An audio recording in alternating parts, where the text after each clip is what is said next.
always forget. All right. Here we go. We'll have a reflection. Sitting comfortably.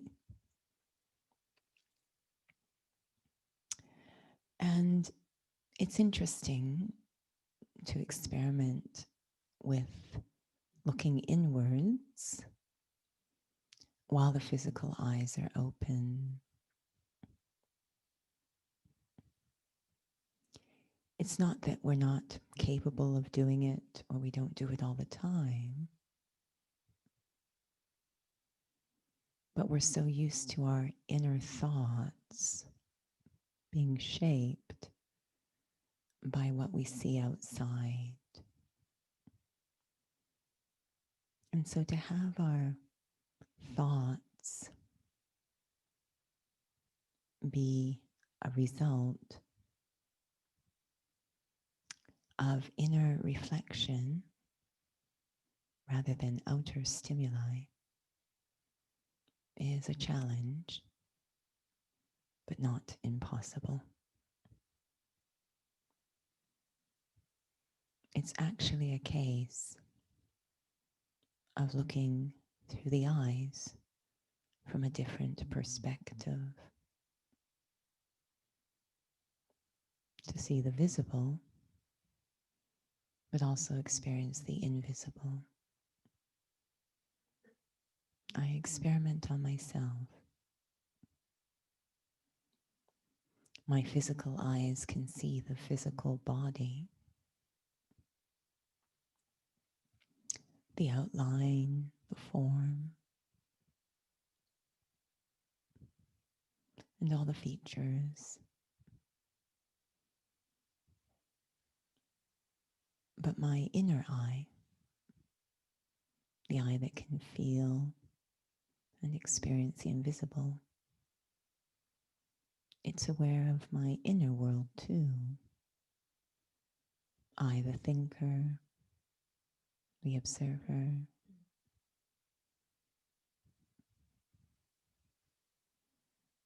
aware the body's there,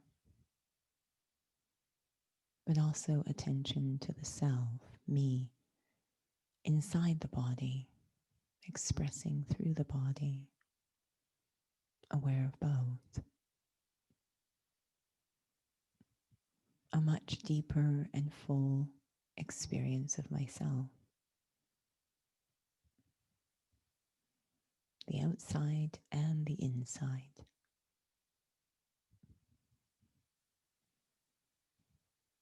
And can I maintain that awareness even when I walk and move around? So wherever I am, I stand up, I have the body stand,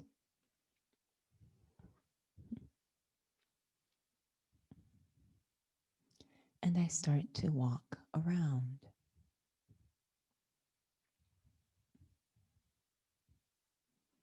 At first, I'm very aware of what I see around me through my senses, what my eyes see, what my ears hear,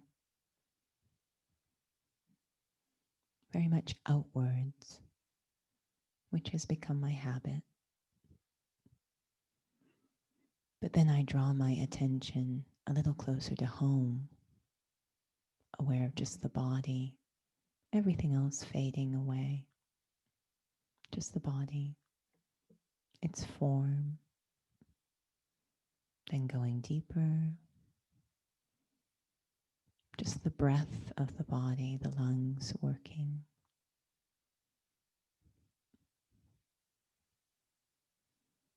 Can I focus there, just on the breath while moving? And even more subtle, can I feel the heart beating, the blood pumping, the pulse of the body whilst moving? Nothing else. And becoming most subtle, aware of myself, observing it all. Focusing completely just on the self, I, the observer. as if sitting in the penthouse of a tall building behind the forehead of this body, observing through the windows of the eyes, even as I move around.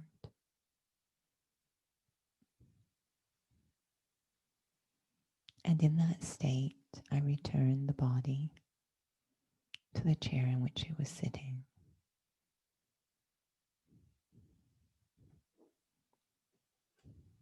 Om Shanti.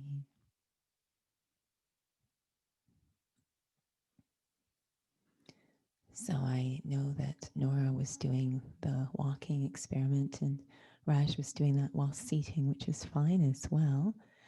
Is there anything either of you want to share?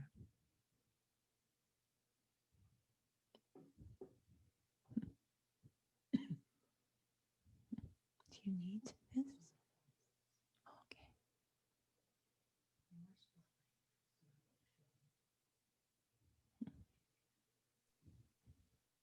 Om Shanti. I don't know if anyone can hear me. Oh, Raj says she can, yes. Okay. I was reminded of a camera, of how a camera can choose if you when you can choose to use its function to zoom into, to tune into whatever you wish to. Um, I always think of that actually when we're when I'm actually in a conversation in a crowd, and I notice that if you wish to, you can tune into the conversation you're in if you're interested in it, or you can tune into somebody else's conversation adjacent to you. Mm. But I definitely noticed with respect to this, you need a lot of power because you could get distracted. And through the whole thing, I was aware I'm going to come into camera if I walk too close to Judy. So you're still you can still sort of be pulled, I guess, in another direction while you're trying to keep a focus. Mm-hmm. Thank you. Raj, did you want to share? No, okay. This perhaps is, to me, one of the most useful, purposeful reasons for a spiritual study. Why are we doing this? Is to be peaceful and happy.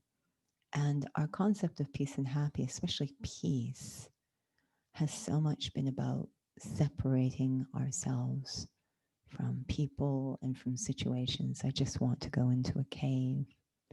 And the idea of being in that peaceful state, very connected to my peaceful nature, whilst acting and interacting, this is the point of spirituality. That's the secret of a happy life. But it's amazing our relationship with action. And again, the vehicle through which we perform action, the body, that relationship has become very compromised. So the moment we come into the most simple action, even listening, we start to lose that deep connection with ourselves. So the purpose or function of a spiritual study gets lost. And so we really have to do seated practice to activate those muscles, to know what it feels like. And then our next step would be to sustain that feeling as I come into action and interaction. Our final step, sustain that feeling in challenging situations. So that's sort of our program, our development, gaining strength spiritually. When we look at functional fitness in the classic physical setting, physical fitness, it's I noticed that over the years, every year, some organization, I don't know, the American body of physicians, whoever, fitness people, very, I don't know, high ranking fitness people, decide what the top 10 trends are of the year. They do this every year. I don't know if they'll do it this year, but every year they do the top 10 trends. And yes, wearable apps right? Technology has been moving up the list. But what consistently seems to stay up there is functional fitness. The idea that whatever I'm training in the gym, I want it to carry over into my day to day life. So I might be able to do a gazillion, overhead presses, but can I, in the, for example, airplane or bus, can I take that suitcase and lift it up to put it in the overhead bin when I'm on the plane?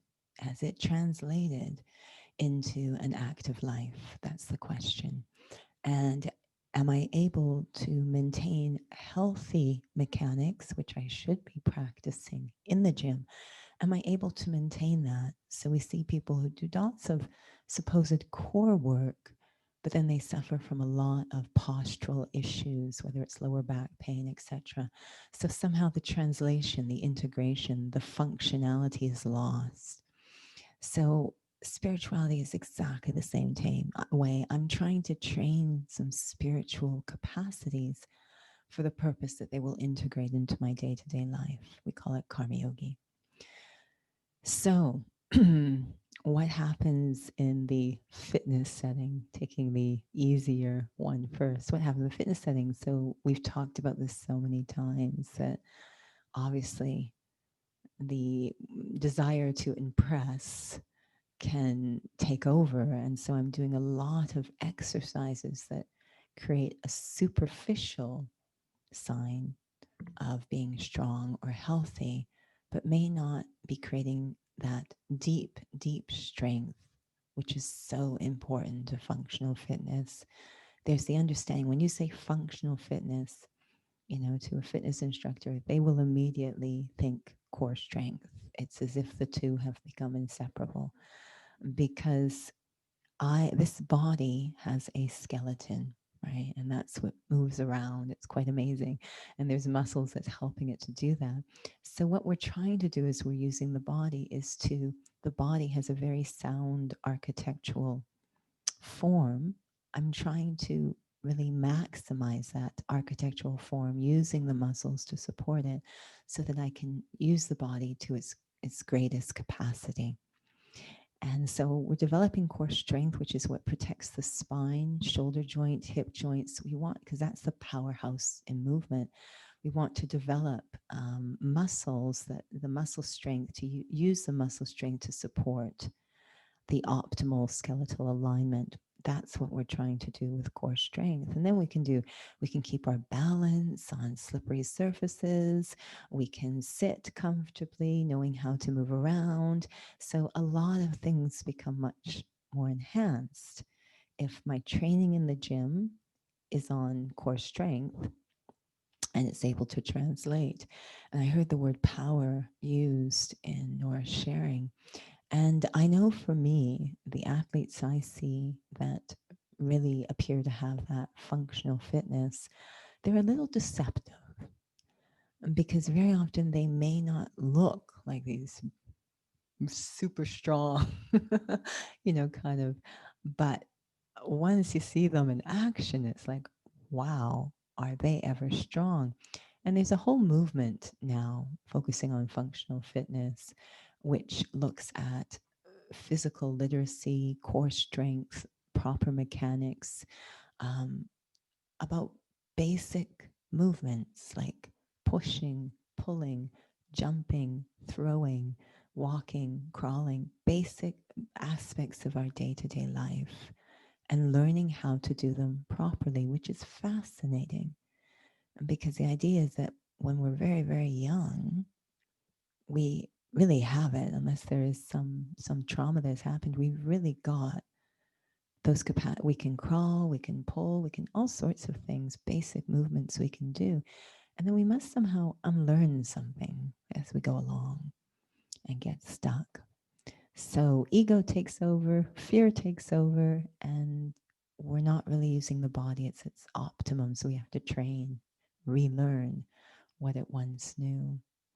With spiritual fitness, functional fitness, um, the separation has been massive. we know that the sign of spiritual, well, maybe I should ask, what is the signs? Forget about in action, just from a feeling state internally. How does it feel when one is spiritually healthy? How does that feel?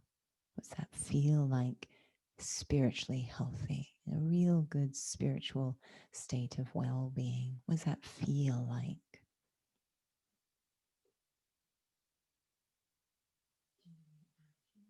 Not in action, just the feeling.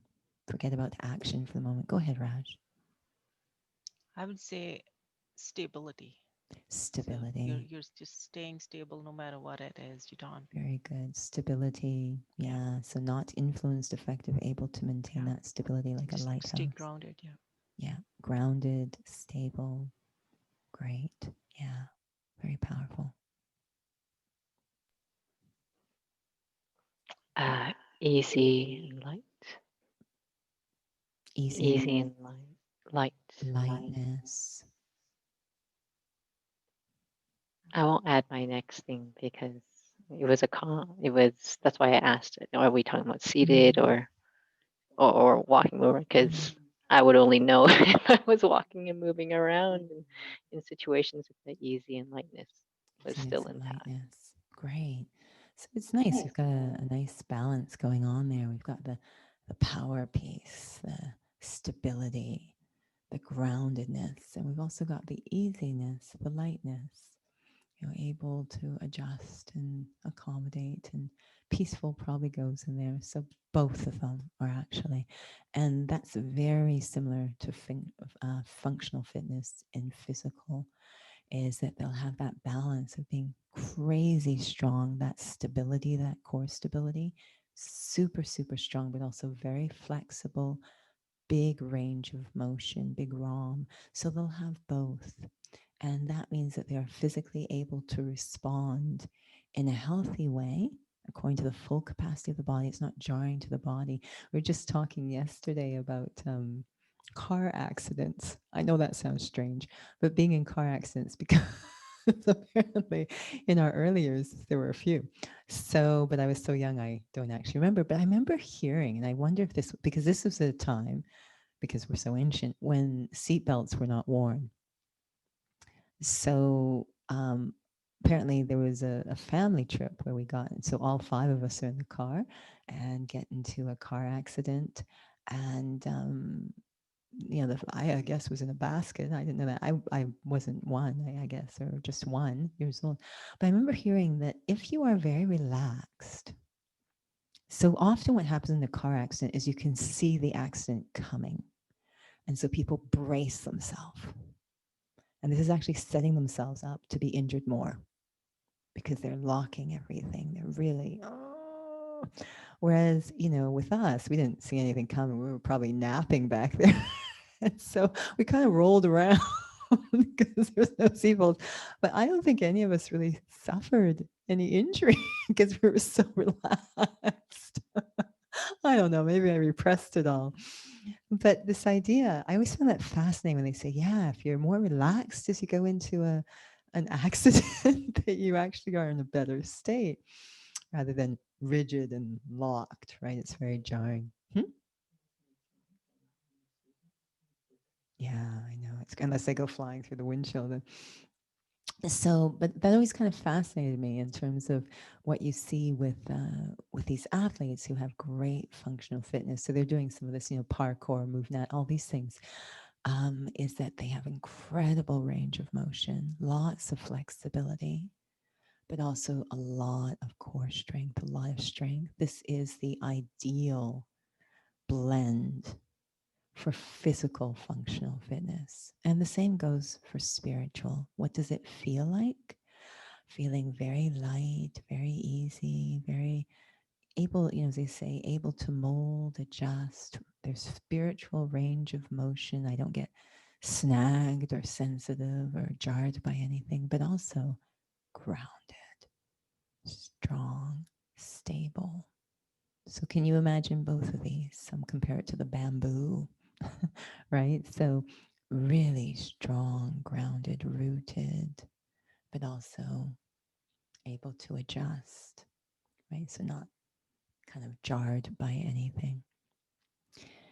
And how to, when we're seated in meditation, if we have a accurate, coherent series of thoughts, we can arrive at that state.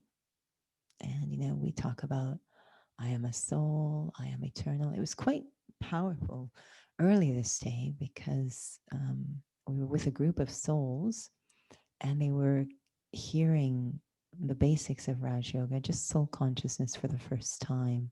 I'm not sure if they're aware that's what happened to them, but so we just did the simple exercise of contrasting those two statements.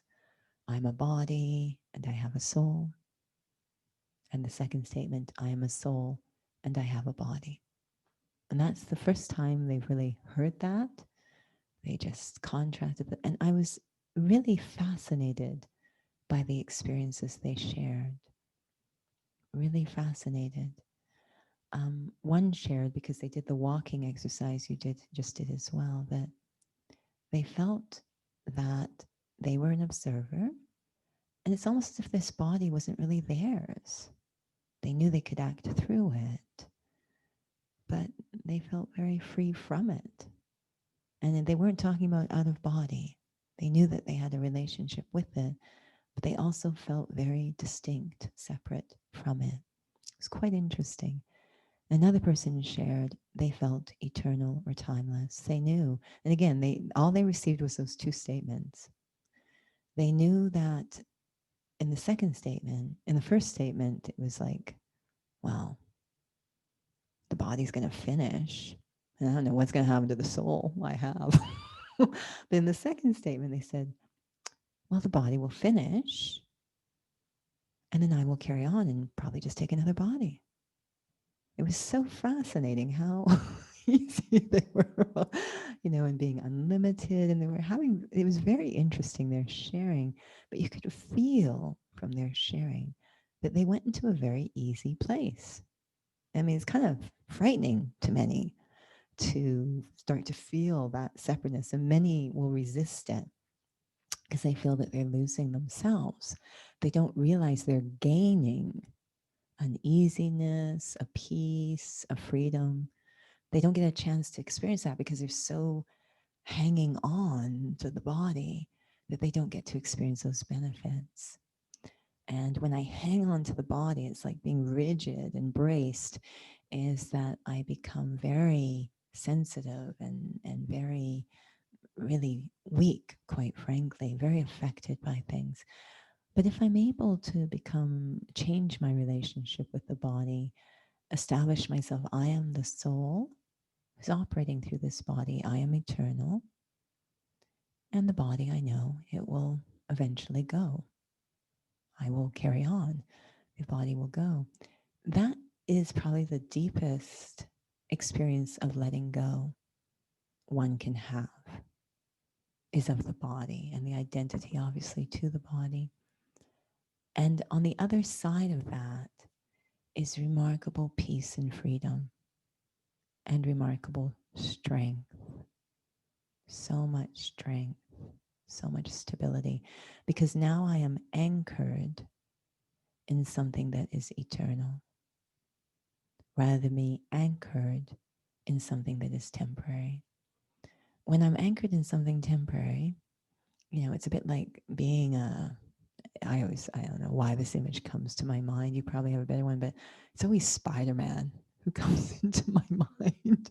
I don't know what that's about. Because I remember being a child and watching the Spider-Man cartoons. And I don't know, I always have logistical issues with these superheroes. And I see Spider-Man shooting those threads of web. And I'm like, where are they attaching? What's going on? And then he swings, like it's super fast. I'm like, he's in the middle of nowhere. Where are these things attaching? What he's swinging on? Like, what's this? A cloud? I mean, does anyone else have this issue? I can understand if he's downtown, sort of. I still had problems because if he attaches to a building, he's going to go splat into the building as he swings. Like, I really had some logistical issues. But the point was, where were these things anchoring? That's what I want to know. So I always thought, I don't think he's anchoring those things on anything really solid. And he's about to put his full body weight in there. Like, how's this going to work? So we tend to anchor our sense of stability, groundedness, everything's going to be okay on things that are temporary, unstable. That makes no sense whatsoever. It's kind of like the Spider-Man situation. Makes no sense whatsoever. It would make more sense to ground my strength, my support, my sense everything's going to be okay on things that I know are constant or eternal. And that doesn't include the body, doesn't include my job, doesn't include my relationships, it doesn't include all of that's anything physical is temporary. I have to get outside of the physical to really feel the strength and support of something constant, eternal. So you could feel that as that soul was sharing, you know, I'm timeless. Yeah, the body's going to go, but I'll be okay. It gave such a sense of strength and stability. I'll be okay. Things will change around me. And of course, that's very relevant to these times when things are changing constantly. And souls are quite, you can feel they're quite disoriented is the only word I can think of, because the anchors had been their job, their schedule, their physical situation. They'd anchored everything in that. And it's kind of being moved around or taken away. They're sort of like, so mental health is becoming a huge issue. And it's funny, I was actually just at the gym. And you know, you're always kind of, yeah, there's what's going on physically, but you're also aware of the feeling and the atmosphere with the souls there. And again, for whenever people are viewing this, we just had another series of restrictions applied. And you could just feel the atmosphere that souls were walking in kind of disoriented. They were kind of like not sure what to do. You know, and I was watching them work out, and they come in for, I don't know, 15, 20 minutes, do a few things and leave. Like they really looked kind of confused, disoriented. You know, and I've heard this for happening for people who are, those who are self-employed, used to being their own discipline, their own structure, versus those who used to work in the, I've heard that there's a difference in how they're responding to this. Those who are self-employed, used to self-discipline, used to their own program, they're doing far better than those who relied on external structures and supports. So at the end of the day, can I rely on myself? You know, just like those body weight athletes say, I trust my body. I have developed the strength of my core that I trust it. They'll even be able, I've seen them. This is crazy. I remember once watching one athlete, and he's an adult. This is very unusual. Watching one athlete, and he's about to go into a competition. And it's a competition between these athletes, more, you know, gym athletes and gymnasts. So they're alternating what their specialty is. So it comes to one point in the competition where they're going to have to do a series of backflips. At the start line, they have to do like 10 backflips just from standing. So they stand, backflip, backflip. Now the gymnast will have no problem. But these other, you know, the other teams, like one of them had done backflips as part of their training, but the other one had never done a backflip. I'm sorry, but I mean, give it a try now. See, but because he had developed core strength and body awareness, so now his attitude was online. I can do this. I may never have done it before, but I can do this because I have the basic equipment required. So his partner's like, okay, we got a few seconds here to teach you how to do a backflip. He's saying, okay, you're going to throw your hips in the air. You're going to go. He's like, the first one was a complete gong show, right? He flipped, but he almost landed on his face. He didn't make a full revolution. He's like, okay, I see what went wrong. I got it. Second one, done. He just out of nowhere, he just does a backflip because he has that strength. So whatever he trusts. Now there's that self-trust on a physical level in this example, but it's amazing the self-trust one develops. It's the greatest form of stability. the self-trust, when one is spiritually anchored in something constant, eternal, a very eternal sense of myself, that I know whatever happens, I'll be fine. Whatever happens, I'll be fine. So there's incredible strength in self-trust. So you can kind of throw anything at them. And I've noticed that when it comes to different service projects where they're put in really strange situations, they're more reliable. You can throw stuff at them because they've got that core, that stability. I know for me, when I'm in situations that are really feeling like a stretch, a little bit like, oh, this may be I think I'm in deep water, way over my head in this situation I've been thrown into, my go-to isn't to try and figure things out and how can I do this and what can I, my go-to is focus on what is eternal. Go to your anchor. Remember, I am a soul, and in my case, remember Supreme Soul. That's my anchor. Whatever happens, that's my anchor. That's my anchor. And it creates a strength or power that enables us to access capacities and respond. So this is super important in terms of that stability, is to really check, what is my sense of well-being, okayness anchored in? You know, especially as we're dealing with a changing landscape out there. This is very functional. It's not just so I can have a blissed out Zen experience, but it means that as things change around me, I'm going to feel stable. Okay. Does that make sense? And then that flexibility, that range of motion, what's going to give us that flexibility? Well, what creates rigidity? And when it comes to fitness, physical again, you know, I've watched many athletes, and there are some who come in and they really only do one type of exercise. We have some athletes who come in and they will only cycle. Now you can imagine what they look like. Right? They're very anterior shortened. They will only cycle. So they've got fusing at the hips, anterior shortening, not a lot of core development. Yeah, their cardio is fantastic, but there's a lot that's not there for them. We've got some athletes who come in and only power lift. They look like this.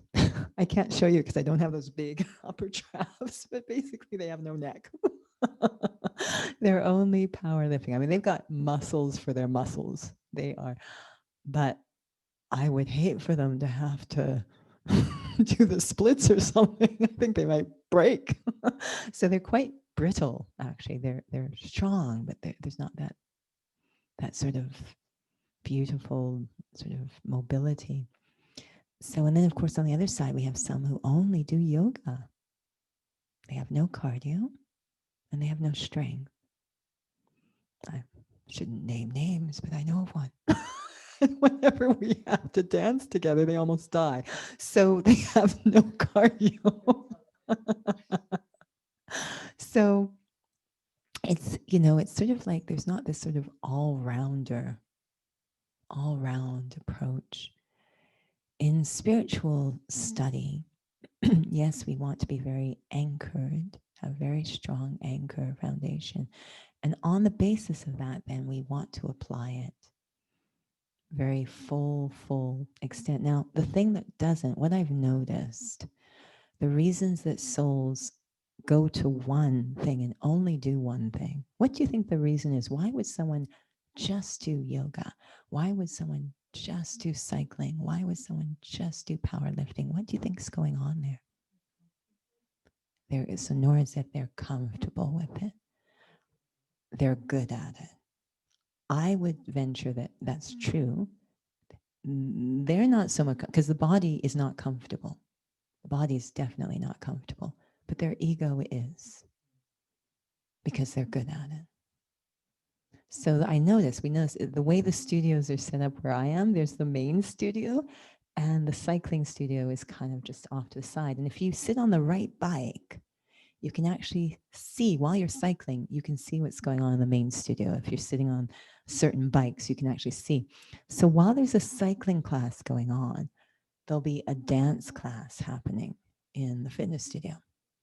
And some of the cyclists will choose to sit on that bike where they can see what's going on in the dance class.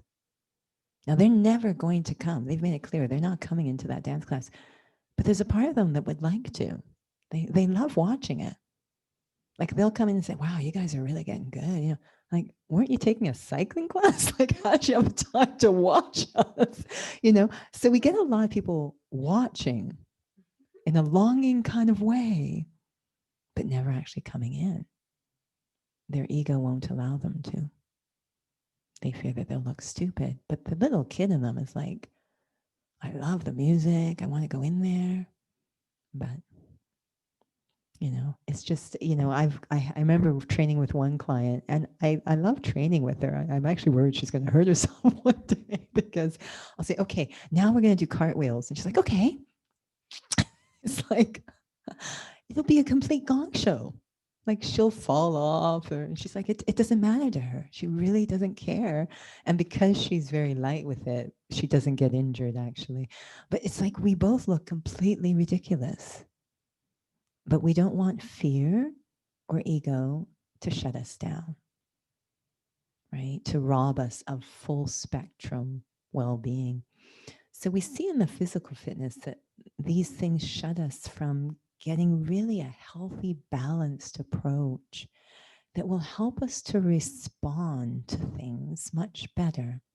One is staying stable, grounded, and the other is being able to respond. So in one case, I'm not reacting. That's the strength, but I'm also still going to have to respond. And that's what that full approach to spirituality will help me to do. So I always appreciate when I first came, it was a very small group of us, really small, still is in some ways, but it was a very small group. I think there was only 2 or 3 of us. And there was one year where I was just 1 year in this study. And in this particular case, the center coordinator at the time, it was Christmas time, and they were going to go home. I think it was in Saskatchewan, I'm not sure, but they were going to go home to their family, so they wouldn't be there. And so they looked at me, and I didn't really know much of anything. And they said, okay, we've got a morning class coming up, and there's no one else around. So here's what you're going to have to do. It's like, you're going to have to conduct the morning class, and then we've got a cross-Canada call with our RC. You're going to have to facilitate that. And then we always have a special meal on Sundays. You're going to have to make that. And, you know, it was everything. I said, you're going to have to do everything. And, you know, there was a piece again. Was I grounded? Did I become overwhelmed? So first it was just being grounded. There was no other thought. It was just grounded, that strength. And then from that place, accessing those capacities, what had I been training? Saying, okay. And I always appreciated those moments. You know, some say, no, I won't clean, or I won't cook, I won't speak. And for me, it's like, all right, I'm going to give it a try. Because as spiritual beings, we say children of God, God is the ocean of all virtues, all capacities. That's his DNA. So as his children, we have the same DNA. All virtues, all capacities, all powers. The thing is, if you don't use them, they atrophy, which is what we've seen happen to us. We're not very forgiving, or we're, you know, this, that. So we have to use them from that very grounded place. We have to use them. So I've always appreciated being put in weird situations, and not to be terrified, to stay in that very grounded place, even though I'm not quite sure what I'm going to do, but just stay in that grounded place and then from that place, allow the capacities. And when it does, first off, it softens ego, which is fantastic.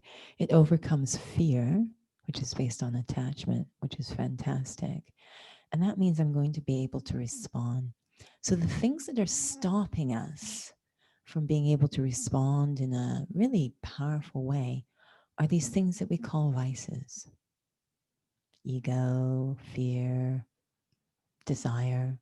They actually are stopping our full expression, just like you would see in the gym setting, that I always like to run on the treadmill. That's what I do. I always like to cycle. That's what I do. I don't want to do things that I'm not good at. Right? So these tensions of ego and attachment and fear, they're stopping full development.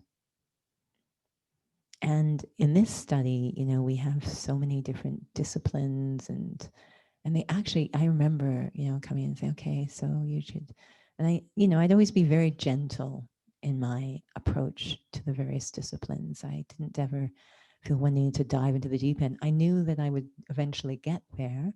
I respected them. It's not that I ever rejected them, but I knew that they had to be done in a meaningful way. But I also knew not to argue with them. Even if I wasn't doing it, I'd be very clear, okay, I'm not doing it, but I know it is the right thing to do. Because if nothing else, I knew that it was going to help to overcome the ego and the fear. The foundation of a spiritual practice is something called renunciation, or letting go of the old. And that frightens us. It threatens our ego. It threatens our desires. And those are the very things we have to overcome in order to be free to fully develop ourselves. It's exactly the same as in physical fitness, that we've got these things that are stopping us, these fears, an image that stops us from doing things that actually will fully develop the body so the body can respond in such a full way to whatever is going on. We also become limited spiritually. I know there's some soul who say, I don't want to speak in front of people. They've got really useful things to say.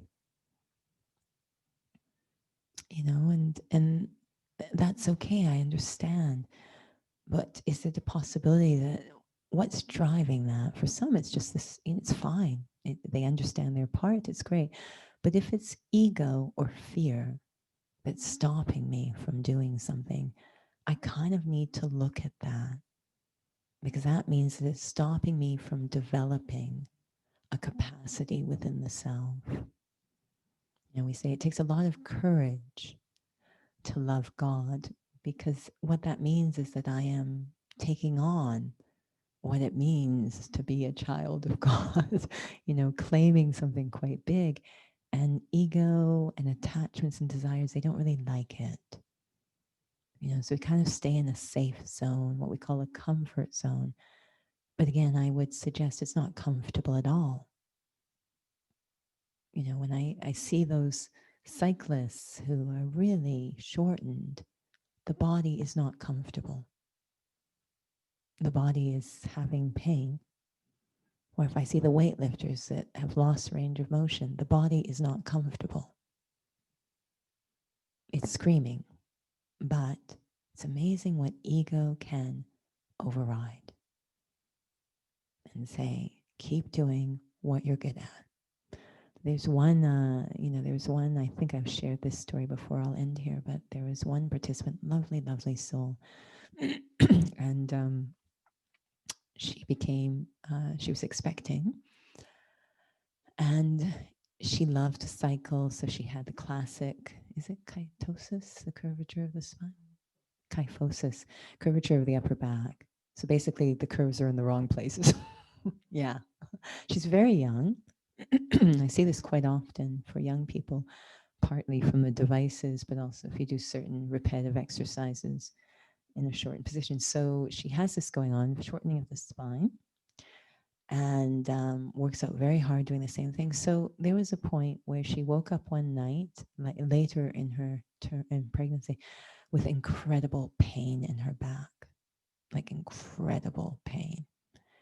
And so her husband took her to the hospital. They were able to do things and she was okay and went to see her physician. And usually we say, okay, that's not unusual. They're pregnant. There's going to be back pain. And her physician said, actually, no, that is not the cause of your back pain. You have been a time bomb for back pain, the way that you work out. This was the straw that broke it, but you've always been predisposed, given the way that you work out, your posture. And even though she heard that, she did not stop. She continues to do what she's always done.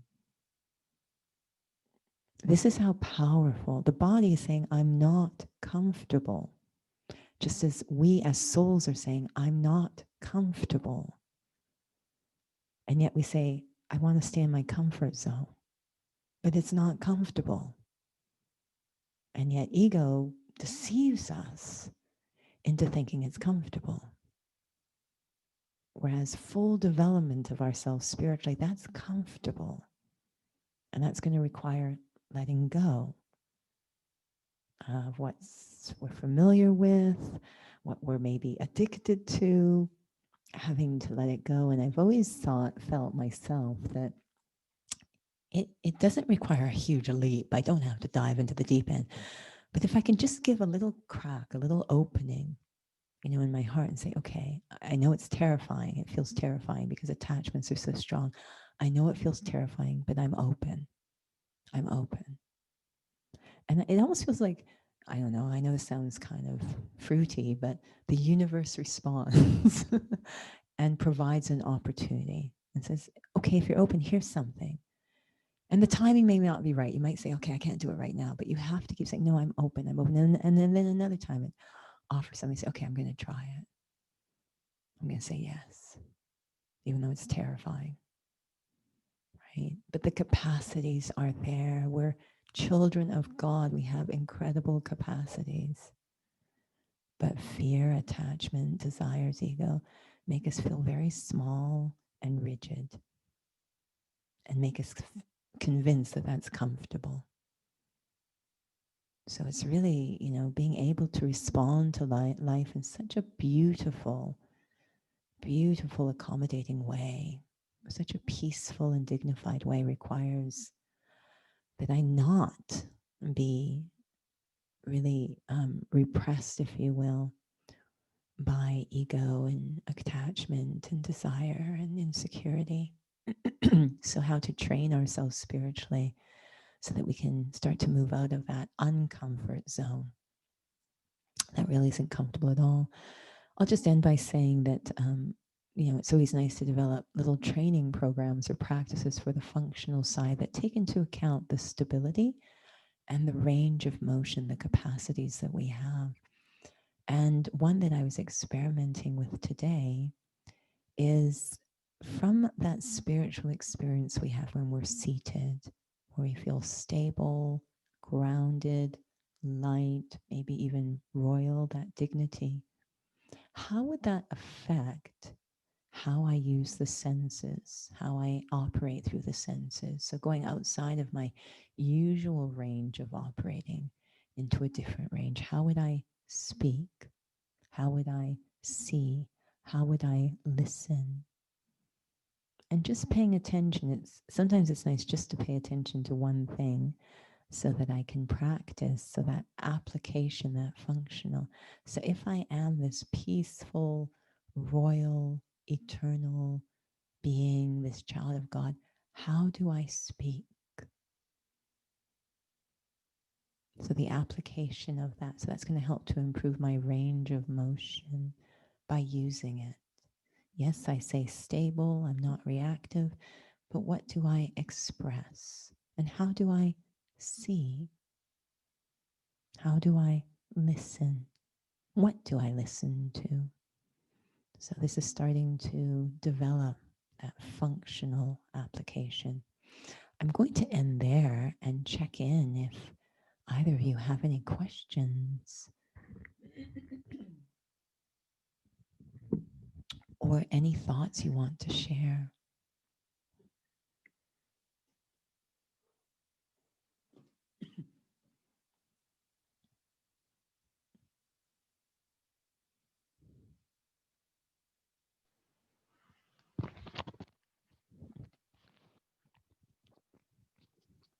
What practice do you guys recommend or use yourself? As all of us are working people. So, I mean, you could charge yourself in the morning, but when you start your work, then all of a sudden you don't even remember sometimes for your 8 hours, depending at how involving your job is. Some Totally. jobs are different Totally. than others. Yeah. Like, So I yeah. used to get very creative. Now I'm more self-employed, but when I was working in an office, I would get very creative. It's a great question, Raj. I would get very creative. I knew, I'm sorry if this sounds indelicate, but I knew that at some point during the day I'd have to go to the bathroom. So while I was in the bathroom, because it's a private place, I would specifically choose a bathroom that was a one stall. I would take a little longer in there and have a quiet moment.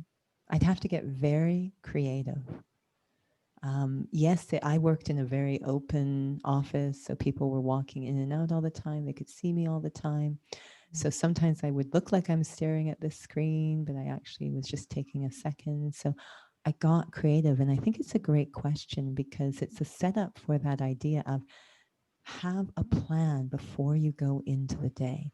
Now we have this thing, traffic control, but again, that may not be feasible. I could Yeah. be in the middle of a meeting when traffic control goes off. Yeah. So you know your workday best. So you've got to get creative, look ahead at what your workday is like. And what we're trying to do in this example is insert moments of reconnecting. Moments of reconnecting. That's what we're trying to do.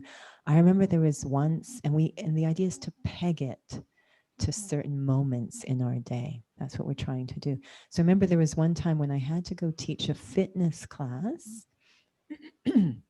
for another instructor. And I already had the practice. The fitness studio is 2 flights up. So I have to walk up 2 flights of stairs. And once you do this a few times, it will become a habit. It becomes easier. But I had the practice at that time of walking up the stairs was going to be my reflection time. It's easy to walk upstairs. It's not a problem. And so as I'm climbing up the stairs, I'm actually remembering what really matters. I'm a soul, they're souls. That's all that really matters. So I would use that. Now it's kind of my habit that I use that time. It's like they've been pegged together. Hit the stairs, we're like Pavlovian dogs. The right stimuli, we have a certain response. Walking upstairs, this is my meditation. And so that was always in place. But in this particular case, it was a little nerve-wracking. Substitute teaching is always a little interesting. And so I was using my time again in the washroom before class to reflect a little. And then I had pegged pushing the play button to remembering God. I'd actually made that decision. When I hit the play, I remember God. And that was a personal decision. So, you know your day best. And how can I use different stimuli in my daily life and connect it to a moment of reflection? It doesn't have to be long, but it's really helpful ahead of time to decide where I'm going to insert those moments of connection. Daddy Gulzar's favorite, she'll always say, you have to drink water during the day, don't you? Don't you take a sip of water at some point during the day? We go, yeah. Every time you take a sip of water, remember.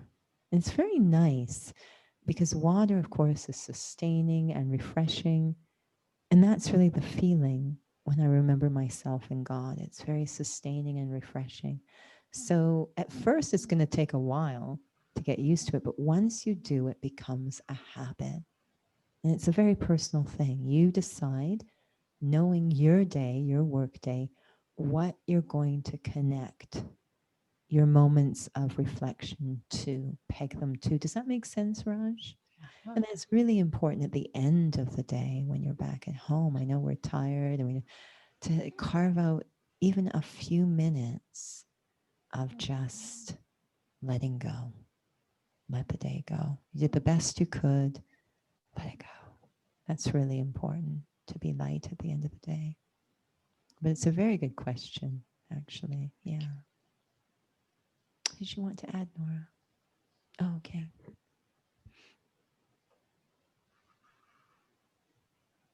I was thinking about the question you had asked, what does it feel like when I'm spiritually healthy, when I'm Mm-hmm. seated?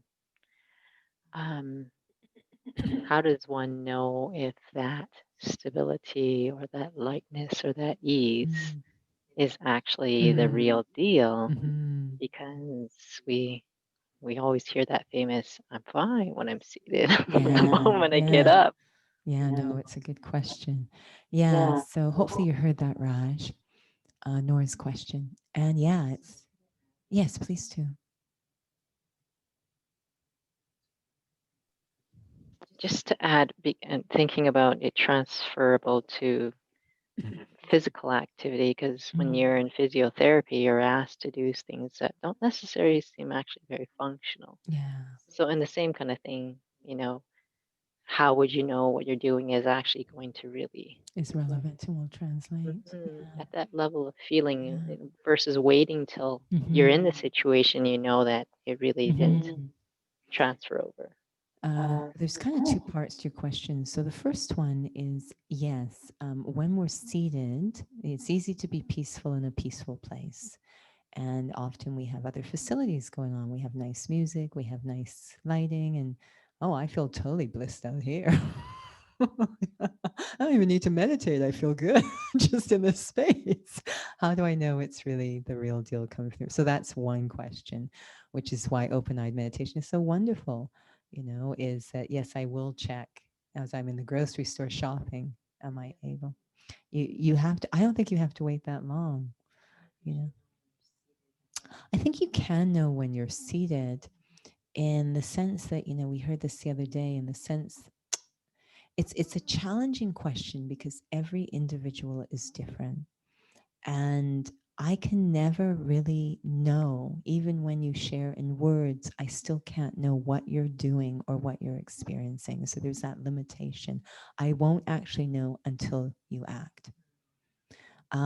Because you could, yes, I'm considering myself to be a soul. Yes, I don't have awareness of the body. Yes, I feel very bodiless. Yes, I feel very peaceful. And you're saying all the right words, but I still actually don't know what you're experiencing. So it's going to require a lot of honesty within myself. One thing I will say, which is why I kind of like, and again, I can fake my physical posture as well, but I kind of like open eyed meditation for that reason, is that, and Tanya once described it as she can tell when someone's had, because we say that when I'm seated on the throne of the forehead, the dignity of the soul comes back. And she says, I can physically tell by the way someone is seated that they're actually probably having that experience, because I, the soul, am now holding the body in that posture. It translates. But then some have physical, so they might. So I don't know if that's a surefire. But I think with open eyed, we get a chance to see, am I able? I'm not zoning out. I'm not zoning out. I'm really present. I'm really present. So, but at the end of the day, I quite frankly won't know. You're just going to have to be super honest with yourself. Am I having the script inside that I've been taught to have through this study? Am I really experiencing? I know this is a conversation I have within myself all the time. Am I really doing it? Am I really doing it? And at those moments, like, no, I don't want to close my eyes. And I know I sound crazy when I say this. It's really not about the eyes open and closed, but something that tells me I don't want to check out. I don't want to go down a path that looks like the path I'm trying to go down. I want to actually go down this path, not the one that's like running parallel and looks very similar because it's so peaceful. I want to go down true nature of the soul. That's a big one. Yeah. Yeah. And it's nice, but it's not giving me that power, right? It's not giving me that stage, that current. So that's something I'm going to have to. The second part of your question, which now just eludes me for a moment. Physiotherapy, is it relevant? How do I know? You'll have to trust your you have to trust your trainer. I see many trainers that their clients have. Okay, but no, it's a good point in the sense that I do see many trainers who ask their clients to do strange stuff. I mean, the classic example we have is wipe on, wipe off, wipe on, and he's going, "How on earth is this going to help me win a karate match? Getting me to clean your car with this motion." And of course, we know he was breaking ego and training certain muscle groups. The boy didn't know that. He had to trust his trainer. So we say in Raj Yoga, our trainer is God himself. So we have to trust our trainer that the things he's asking me to do, to aim at, will achieve that objective. You know, he's saying, we're here to create a peaceful world. Now, the things he's asked me to do are actually remarkably sensible if you know anything about the soul, but we don't. So they seem kind of strange. But common sense says, yes, if I want a peaceful world, then I have to be peaceful. It makes sense, but it's like most people look at the organization. What are you doing? You're an organization that say you're changing the world and you're just sitting around meditating. What are you doing? And yet common sense says, until I am peaceful, I can't contribute to a peaceful world. So it is sensible what we're being asked to do. Go ahead. No, but I just was triggered when you said that. Mm-hmm. Sorry, you probably answered, but it was because if I think I'm peaceful, but it doesn't transfer over, it's kind of like, I think I'm doing exercises, Yeah. but I wouldn't know it transfers over until Mm-hmm. I guess I injure myself. Yeah, there's so much within that. It could go on for hours in terms of how we execute a direction. Even though the direction might be good, our execution of it may not be. And that means I will not get the benefits, but I will blame the directions. I won't realize it is my execution of the directions that wasn't full. The directions were good, but I did not execute them accurately, so I never got the full benefit. You do see a lot of that. Yeah. So, on that very uplifting note, we'll take a moment to, and what's our topic next week? I have no idea. Raj, do you know? I don't know either. I can sneak a peek. Let me see if I can find. It's going to take too long, I'm sure. Yeah, no, I know if I go to the brahmakumaris.ca, it is in sorry for the delay, in under the blog. Nobody knows. Oh, this is old. I have to update it. It says October. I'm so sorry. I thought I had. I'm sorry. That's horrible. I have no idea what it is. Just come and enjoy. We'll take a moment to reflect.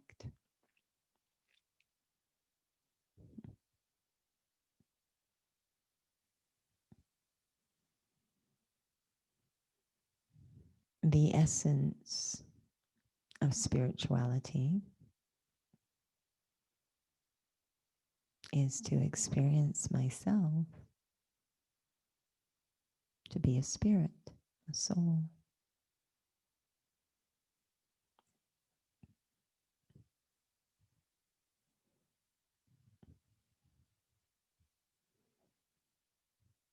To go to the very core of who I am, what I am.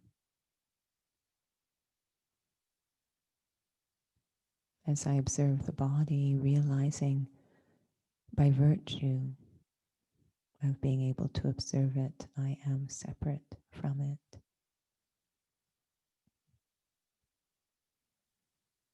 I am this tiny, tiny, subtle, invisible point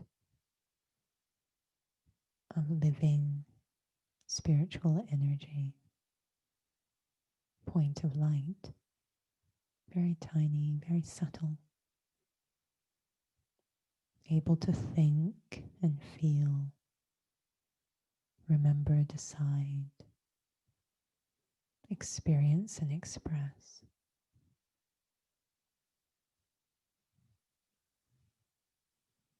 I am not physical, but I'm very real. I exist. And my form is a point, a discrete entity. I exist here, behind the forehead.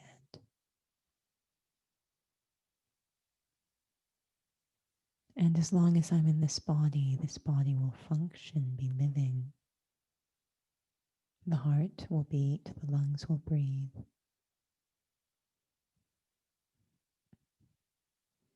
But as life itself, if I am to leave the body will become non-living matter. The body is a wonder, but the wonder of the body is only known when I am in it, animating it from this place where I sit.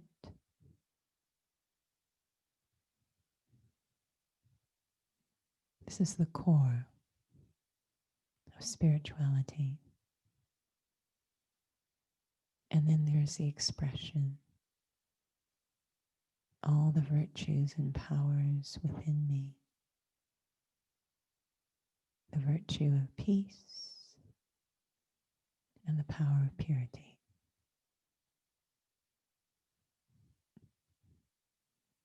Keeping that all in my awareness as I come into sound, time, and action. That is how I grow spiritually. Spirituality in action.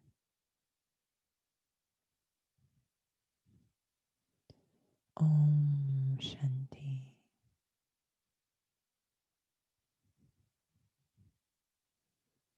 Thank you so much for joining. Until next time, Om Shanti.